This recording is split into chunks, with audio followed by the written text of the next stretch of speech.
Bien, la grabación eh, regreso en ocasiones.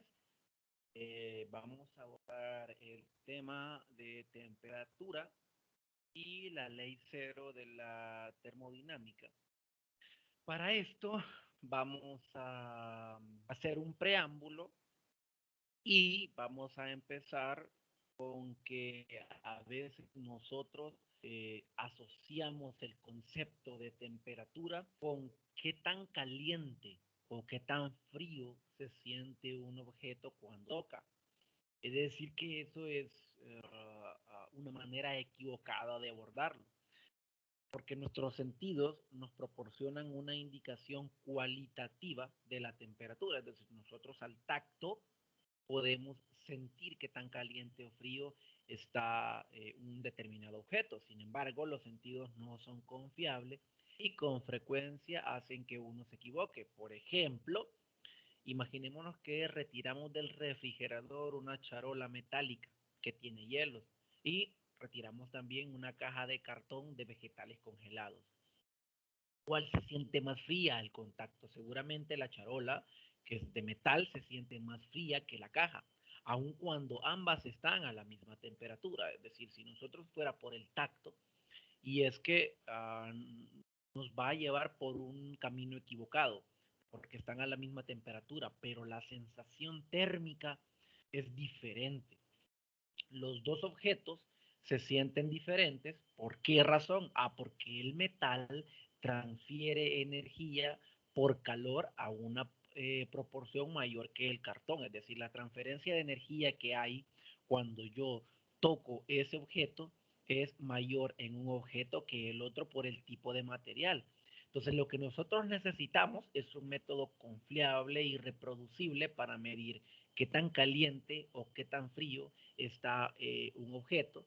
Ojo, medir qué tan caliente o frío están en lugar de la rapidez de transferencia de energía. Cuando nosotros tocamos con nuestros sentidos los objetos, estamos midiendo la rapidez de transferencia de energía, porque nosotros no tenemos un sensor indicativo que nos diga está a 50 grados. Nosotros tratamos de modelarlo, pero nos equivocamos porque los objetos tienen diferentes velocidades con las que se transmite eh, la energía. Entonces, los científicos de hoy en día han elaborado, bueno, no de hoy en día, ya tienen ratos elaborando una diversidad de termómetros para hacer estas mediciones cuantitativas y no de forma cualitativa como nosotros lo hacemos con nuestros sentidos. Entonces, con el tiempo, dos objetos a diferentes temperaturas iniciales llegan a una temperatura intermedia cuando se colocan en contacto mutuo. Algo así como, por ejemplo, cuando hay un objeto frío y un objeto caliente y usted los pone en contacto, va a llegar un punto en donde los dos van a llegar a una temperatura igual. ¿Por qué? Por ejemplo, el objeto caliente va a irse enfriando eh, y el objeto frío va a ir perdiendo su temperatura y va a ir tendiendo a calentar o a aumentar su temperatura. No significa de que va a calentar, es decir, siempre va a mantener frío a lo que nosotros podemos llamar una sensación térmica de frío. Entonces, por ejemplo, cuando en una tina de baño se mezcla agua caliente y agua fría, no coexiste el agua caliente y el agua fría, sino que se mezcla y al final se vuelve una mezcla homogénea y la temperatura es la misma en todo el montón de agua que tenemos en la tina. De ese mismo modo, cuando un cubo de hielo se deja caer en una taza de café caliente, el cubo de hielo comienza a fundirse y la temperatura del café comienza a disminuir. Cualquier pregunta, por favor, pueden hacerla. Entonces, eh, ya casi abordando la ley cero de la termodinámica, pensemos que dos objetos se colocan en un contenedor aislado, tal que interactúan uno con otro, pero no con el ambiente, es decir, no están interactuando con el ambiente. Si los objetos están a diferentes temperaturas, entre ellos se transfiere energía, incluso si al inicio no están en contacto físico mutuo. Los mecanismos de transferencia de energía que ustedes ya lo conocen, nosotros ya los vimos de manera general en la diapositiva, quiero ver, hace 2 clases creo. Entonces, pero en esta parte de la materia nosotros no vamos a ver todos esos mecanismos de transferencia de energía. Nosotros solamente vamos a ver el calor y la radiación electromagnética, porque es una manera de transferir energía. De hecho, cuando usted toca un trozo, un cubo de hielo y lo mantiene en contacto con su mano durante cierto tiempo, pues nada, usted siente cómo su mano comienza a ponerse fría e inclusive usted siente el cambio de temperatura en su cuerpo. Y vámonos un poco más lejos. Cuando está haciendo frío, cuando el ambiente está frío, y el frío generalmente en el ser humano entra por las extremidades. Usted se pone calcetines y se pone un gorro y guantes y va a mejorar muchísimo la temperatura. Entonces lo que hay es un intercambio de energías. Pero nosotros, repito, acá solo vamos a ver el calor y la radiación electromagnética. Para propósitos de esta exposición, es decir, del abordaje de la ley cero de la termodinámica, vamos a considerar que dos objetos están en contacto térmico mutuo si entre ellos pueden intercambiar energía mediante dichos procesos debido a una diferencia de temperaturas. Y es que no necesariamente deben de estar en contacto físico. Usted pone cerca, muy cerca, un recipiente, una olla con agua caliente y usted pone sus manos a una determinada distancia, va a sentir lo calientito del agua, y eso es radiación electromagnética, es decir, no necesariamente deben de estar en contacto mutuo. Entonces, el equilibrio térmico es una situación en la que dos objetos no intercambiarán energía, sea por calor o radiación electromagnética, si entran en contacto térmico. Para terminar de entender este concepto, que es muy básico, vamos a considerar dos objetos, un objeto A y un objeto B, que no están en contacto térmico. Y hay un tercer objeto, un objeto C. Este ejemplo lo vamos a modelar mejor con la siguiente diapositiva. Entonces, hay un objeto A, un objeto B y un tercer objeto C, que es un termómetro. Entonces, el objeto C es un termómetro. Se quiere determinar si A y B están en equilibrio térmico uno con otro, es decir, que están a la misma temperatura. El termómetro, sea el objeto C, primero se coloca en contacto térmico con el objeto A hasta que llega al equilibrio térmico, como se muestra en la figura A de la próxima lámina. A partir de este momento, la lectura del termómetro permanece constante y se registra. Luego el termómetro se retira del objeto A y se pone en contacto térmico con el objeto B. O sea, primero medimos el A y luego medimos el B, tal y como se muestra en la figura B, siempre de la próxima lámina. Y de nuevo se registra la lectura después de llegar al equilibrio térmico. Si las dos lecturas son iguales, el objeto A y el objeto B están en equilibrio térmico uno con otro. Básico. Si se colocan en contacto mutuo, como en la figura C, no hay intercambio de energía entre ellos. ¿Por qué? Porque están en un equilibrio térmico. Ni uno le va a ceder al otro, ni el otro le va a ceder al restante objeto. Entonces, estos resultados se resumen en un enunciado conocido como la ley cero de la termodinámica o la ley de equilibrio. Y básicamente su enunciado dice, mire, si los objetos A y B están por separado en equilibrio térmico con un tercer objeto C, en tal caso A y B están en equilibrio térmico entre sí. Esa es la ley cero de la termodinámica. Entonces, algo muy importante, ojo, y aquí está, veamos cómo hay un objeto, el objeto A es este rectángulo, el objeto B, y el objeto C es el termómetro que tiene aquí una pantalla digital. Pero hay algo muy importante. Se supone una cantidad despreciable de transferencia de energía entre el termómetro y el objeto A durante el proceso de equilibrio.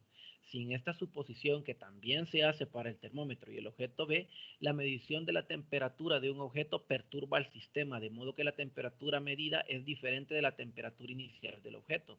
En la práctica, siempre que mide una temperatura con un termómetro, usted mide el sistema perturbado, no el sistema original.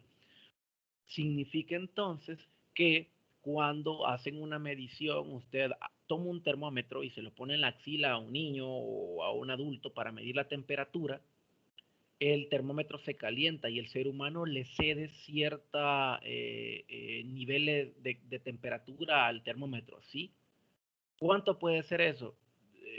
es despreciable realmente en cuanto a la temperatura que está generando el ser humano en cuanto a la lectura que puede dar el termómetro, pero sí es un sistema perturbado.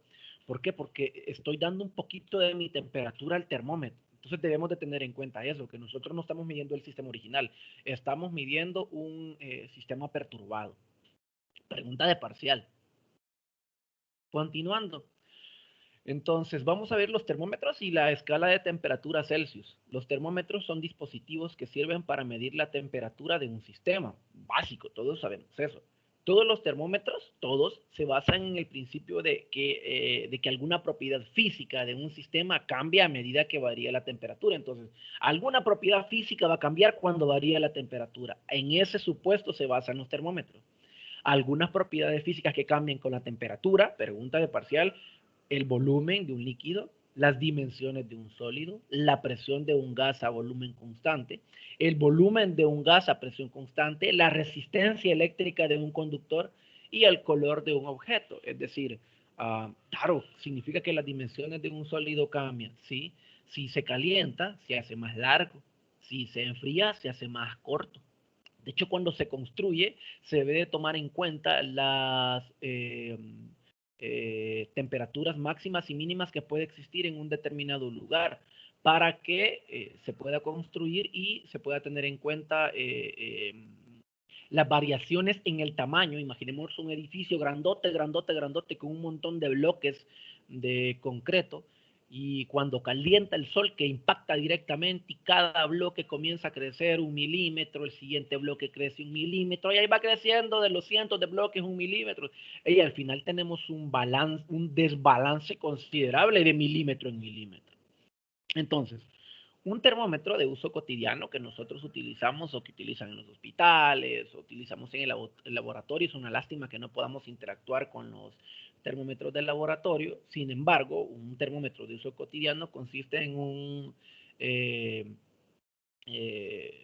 una masa de un determinado líquido que por lo general es mercurio, es alcohol. El mercurio ya no se utiliza porque cuando se quiebra o la exposición hace que sea un material que genera cáncer, cancerígeno, entonces una sustancia que ya se dejó de utilizar, entonces se utiliza más alcohol. Entonces, este fluido, esta masa de líquido se expande en un tubo capilar de vidrio cuando se calienta. Es decir, veamos en la figura acá donde me estoy moviendo en la diapositiva, cuando estaba integrado hasta una determinada eh, eh, longitud, pero cuando va a 30 grados hay una variación en la longitud de ese tubo capilar. Entonces, ¿qué es lo que hace? El volumen crece del fluido. Y eso sucede, se llama expansión térmica. Y nosotros lo vamos a ver en el tema, en la siguiente clase, que se llama dilatación térmica. Entonces, continuando con el desarrollo de la clase, siempre hablando de termómetros y escala de Celsius, en este caso, en el caso de los termómetros, la propiedad física que cambia es el volumen del líquido. Cualquier cambio de temperatura en el intervalo del termómetro se define como proporcional al cambio en la longitud de la columna de líquido. El termómetro se calibra al colocarlo en contacto térmico con un sistema natural que permanezca a una temperatura constante. Uno de dichos sistemas es una mezcla de agua y hielo en equilibrio térmico a presión atmosférica. Normalmente el agua me dice a qué temperatura ambiente estamos. Es una manera fiable de medir la temperatura del ambiente. El agua, usted quiere medir a qué temperatura estamos. Si deja el termómetro solito en el ambiente, no es una lectura confiable. Métalo en el agua del ambiente, que no sea agua de la refri ni con otros conflictos, y ahí va a ver a qué temperatura estamos.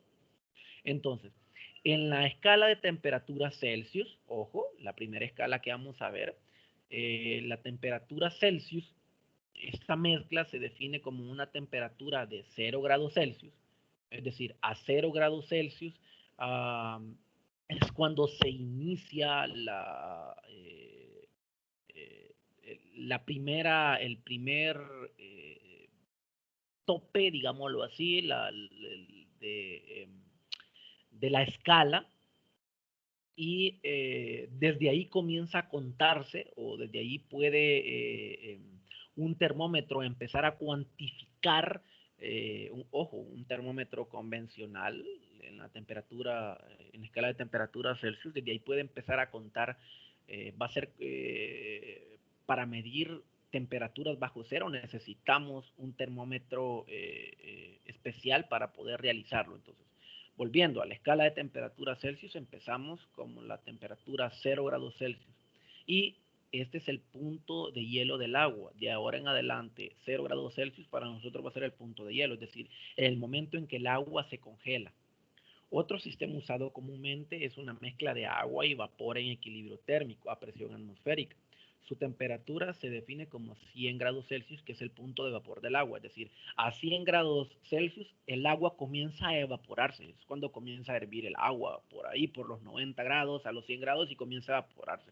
Entonces, ¿qué es lo que se hace? Una vez que los niveles de líquido en el termómetro se establecen en estos dos puntos, es decir, 0 grados cuando el agua se congela y 100 grados cuando comienza a evaporarse, entonces la longitud de la columna de líquido entre los dos puntos se divide en 100 segmentos, de ahí los grados centígrados, los grados Celsius.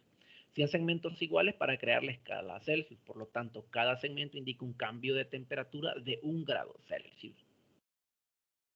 Los termómetros calibrados, continuando con los termómetros calibrados de esta manera presentan problemas cuando se necesitan lecturas de extrema precisión. Por ejemplo, las lecturas proporcionadas por un termómetro de alcohol calibrados en los puntos de hielo y de vapor de agua quizá concuerden, solo en los puntos de calibración con las lecturas que da un termómetro de mercurio. ¿Y por qué? Porque el mercurio y el alcohol tienen diferentes propiedades de expansión térmica. Uno se expande más que el otro.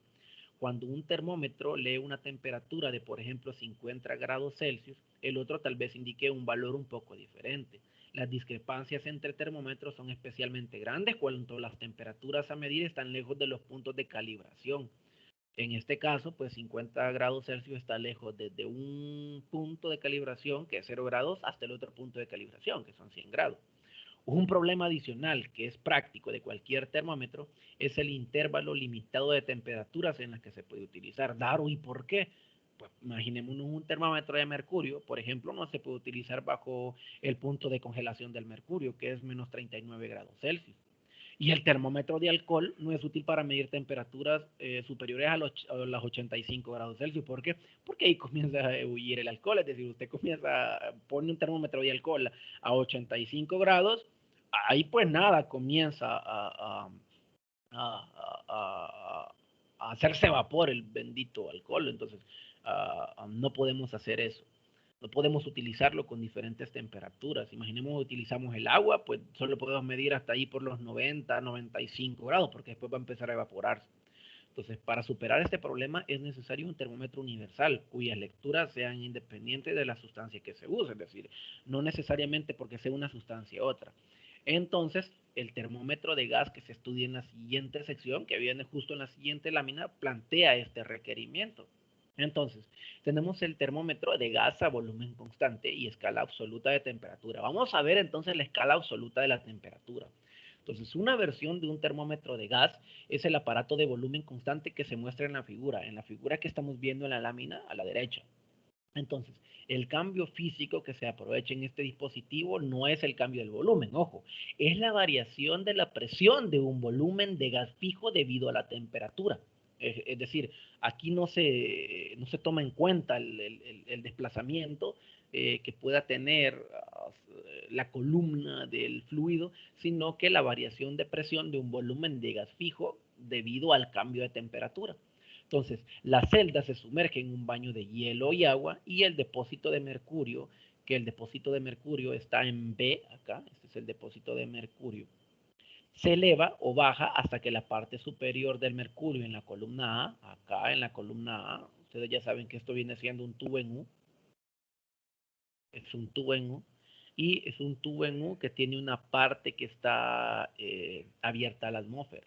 Entonces, el depósito de mercurio B se eleva o baja hasta que la parte superior del mercurio en la columna A está en el punto cero de la escala.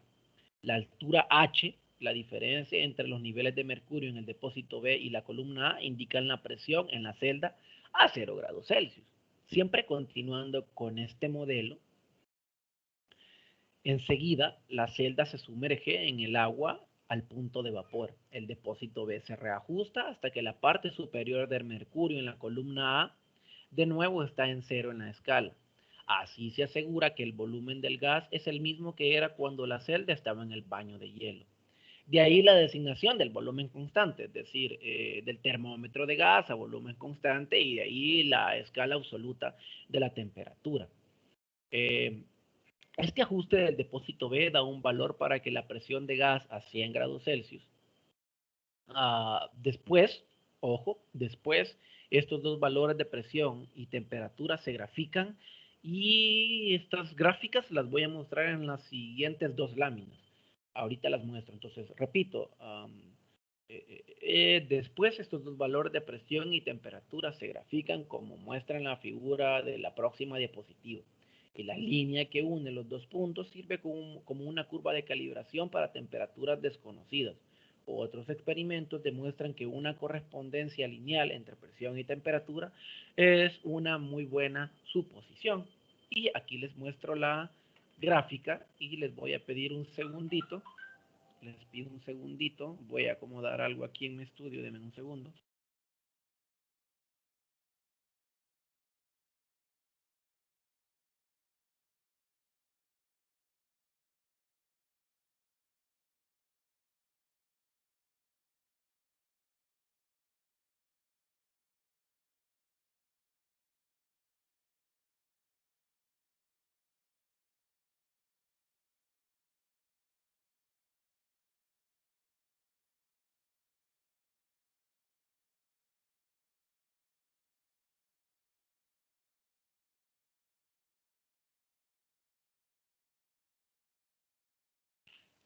Perdonen.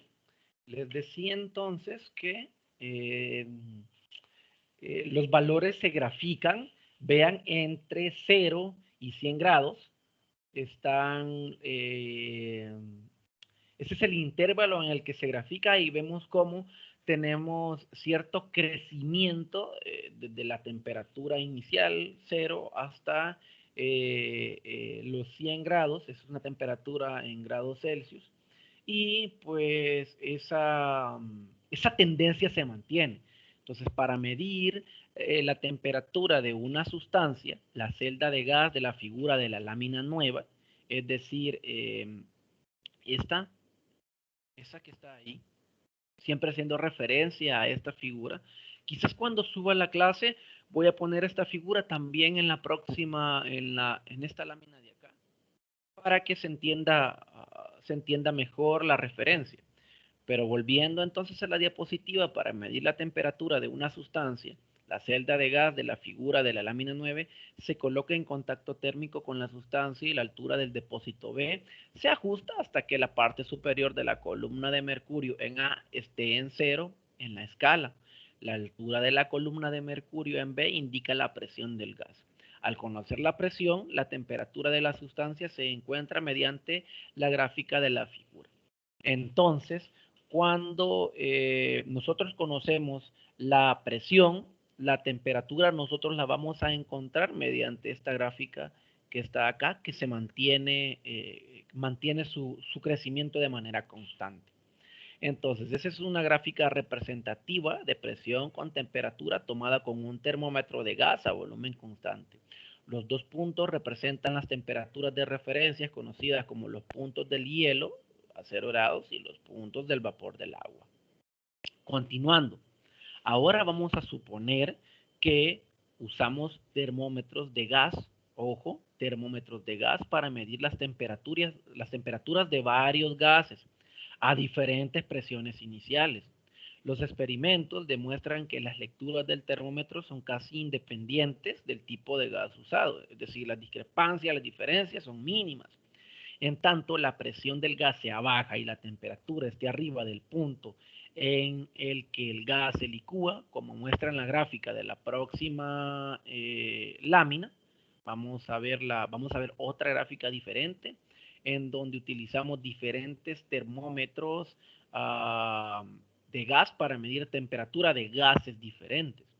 Entonces, la concordancia entre termómetros que utilizan varios gases mejora a medida que se reduce la presión. Entonces, entre más baja la presión, mejora la concordancia.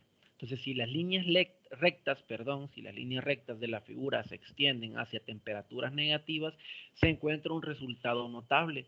Y en cada caso, la presión es cero cuando la temperatura es de menos 273.15 grados Celsius.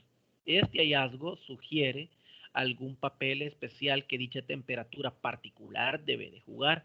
Se usa como la base para la escala absoluta de la temperatura, que establece como menos 273.15 grados Celsius como su punto cero. A esta temperatura usualmente se le refiere como el cero absoluto.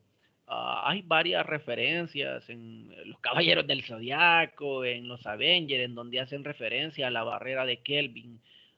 En el caso de los Avengers, hablan algo sobre el Tesseracto. Igual, solo estoy tratando de hablar sobre cultura general, en donde hacen referencia a este suceso del cero absoluto. El cero absoluto ocurre a menos 273.15 grados Celsius. Su indicación es cero porque a temperatura muy baja la presión del gas se hace negativa, lo que no tiene sentido. El tamaño de un grado en la escala absoluta de temperatura se elige como idéntica al tamaño de grado en la escala Celsius. Debido a eso, la conversión entre dichas temperaturas es la temperatura Celsius va a ser igual a la temperatura de la escala absoluta menos 273.15. Ya vamos a ver las fórmulas de conversión para que lo entendamos mejor. Entonces, el cero absoluto es algo muy importante. Y aquí que les mostraba, tenemos el ensayo 1, ensayo 2 y un ensayo 3 de diferentes gases. Entonces, esa es una figura en donde podemos ver que, ojo, alguien más ya la hizo por nosotros, y a menos 273.15 existe una concordancia entre ellos. Entonces, esta es una gráfica de la presión con temperaturas diferentes para ensayos experimentales en gases diferentes que tienen diferentes presiones en un termómetro de gas a volumen constante. Hay que notar que para los tres ensayos la presión se extrapola a cero en la temperatura menos 273.15 grados Celsius. Y pues no se ha hecho únicamente con tres ensayos, se ha hecho con más ensayos y esto es el cero absoluto, menos 273.15. Continúo y en la fórmula que está en esta diapositiva que estamos verificando, Tc es temperatura en grados Celsius y T es la temperatura absoluta. Es decir, esa es la temperatura absoluta, esa es la escala absoluta de la temperatura. Entonces, ya que los puntos del hielo y vapor son experimentalmente difíciles de duplicar y dependen de la presión atmosférica, es decir, en una determinada presión atmosférica los puntos de congelación y de evaporación pueden variar. Entonces, en 1954, el Comité Internacional de Pesos y Medidas adoptó una escala absoluta de temperatura en función de dos nuevos puntos fijos. Es decir, ya no se utiliza el punto cero del hielo y el punto 100 los 100 grados de la evaporación del agua, sino que son dos nuevos puntos fijos. El primer punto es el cero absoluto. La segunda temperatura para esta nueva escala es el punto triple del agua. Ok, entonces olvidémonos del 0 y del 100 como puntos puntos fijos para elegir una escala, sino que ahora veamos otros puntos diferentes. Veamos primero el cero absoluto, es decir, menos 273.15 grados Celsius, y la segunda temperatura es el punto triple del agua. ¿Qué es el punto triple del agua? Es la combinación única de temperatura y presión en la que el agua líquida, gaseosa y sólida, es decir, el hielo, coexisten en equilibrio. ¿Existe eso, Daro? Claro que sí, se llama punto triple del agua. Entonces, este punto triple se representa una temperatura de 0.01 grados Celsius y una presión de 4.58 milímetros de mercurio.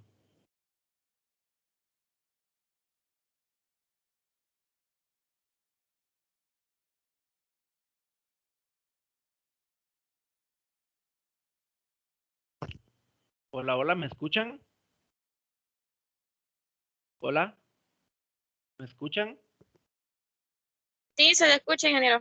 Ok, ok.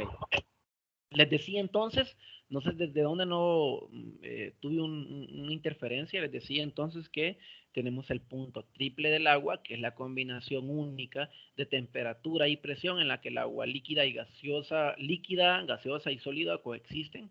Y este punto triple se representa una temperatura de 0.01 grados Celsius, una presión de 4.58 milímetros de mercurio.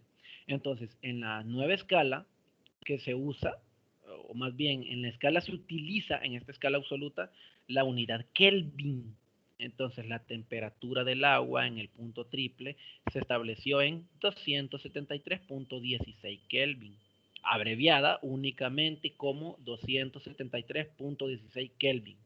Ojo que aquí ni siquiera lleva el circulito arriba de grados, porque es la escala absoluta. Entonces, esta elección se hizo de modo que la antigua escala absoluta de temperatura, de acuerdo en los puntos de hielo y vapor, concordaría de modo cercano con la nueva escala en función del punto triple. Esta escala de temperatura absoluta nueva, también llamada escala Kelvin, emplea la unidad del Sistema Internacional de Temperatura Absoluta, el Kelvin, es decir, el grado Kelvin es el que se utiliza en el Sistema Internacional.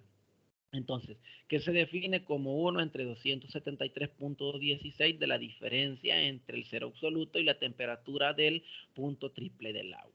Por lo que tenemos esta figura para obtener la temperatura en grados Celsius y es la temperatura, es decir, la temperatura en Kelvin menos 273.15.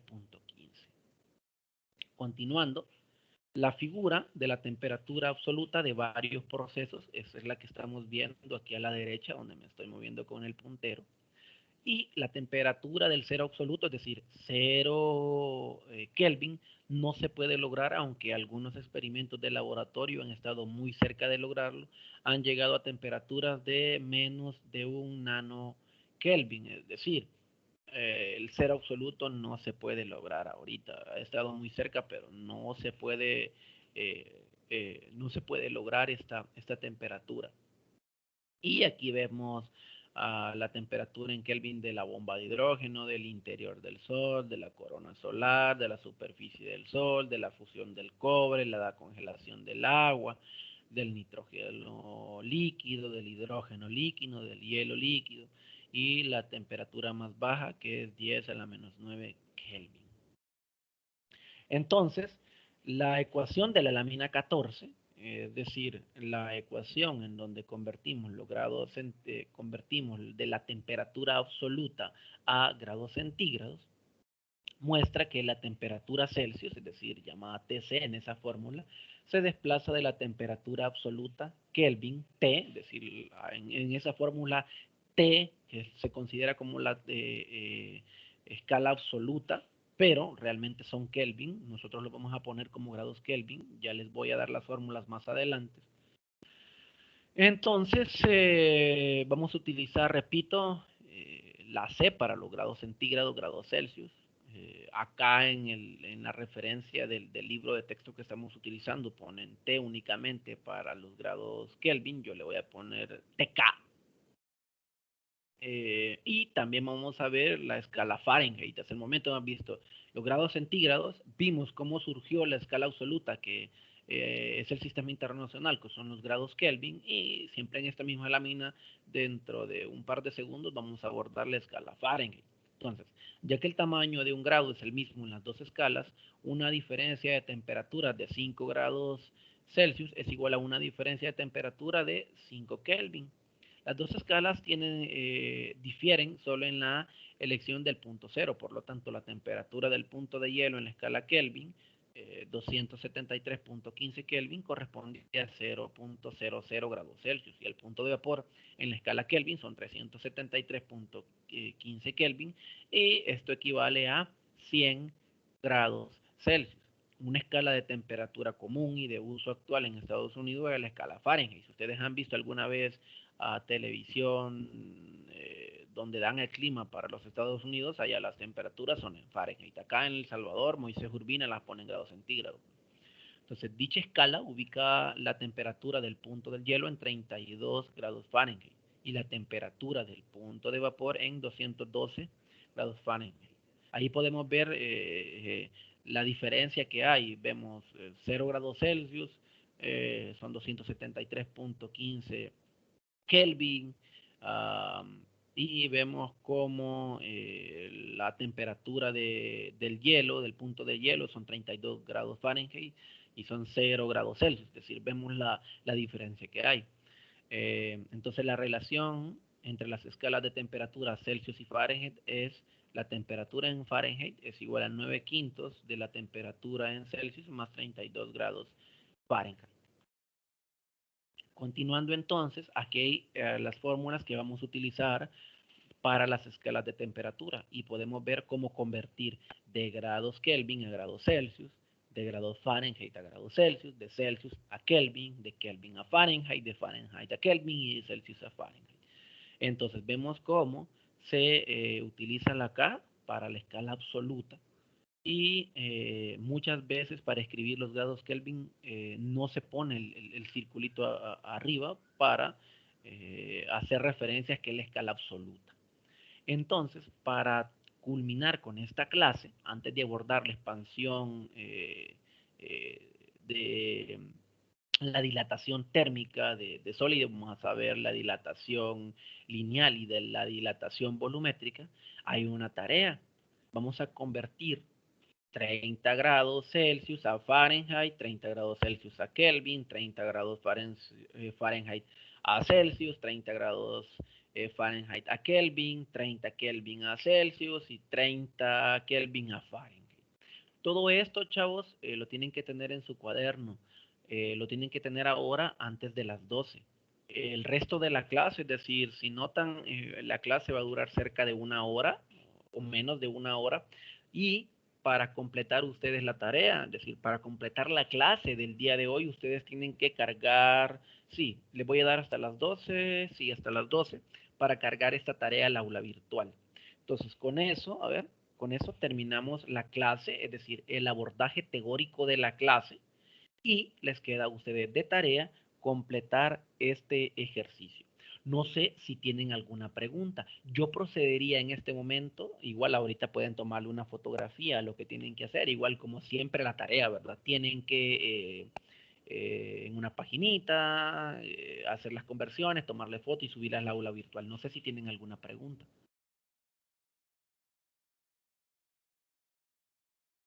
Mis niños no tienen ninguna pregunta. Ingeniero, el documento está en el aula virtual. ¿Perdón? ¿Perdón? Este documento que está compartiendo ya está en Synapsis. No, yo lo voy a subir ahorita, lo voy a subir en los próximos 10 minutos máximo. Vaya, está bien, gracias. Chévere. Bien, entonces si no tienen preguntas, nos quedamos hasta acá. Recuerden que la clase no ha culminado como tal. La clase culmina cuando ustedes terminen de hacer cuando terminen esta tarea. Así de que sin más, nos quedamos hasta acá, chavos. Métanle porque hay que hacer estas conversiones antes de las 12.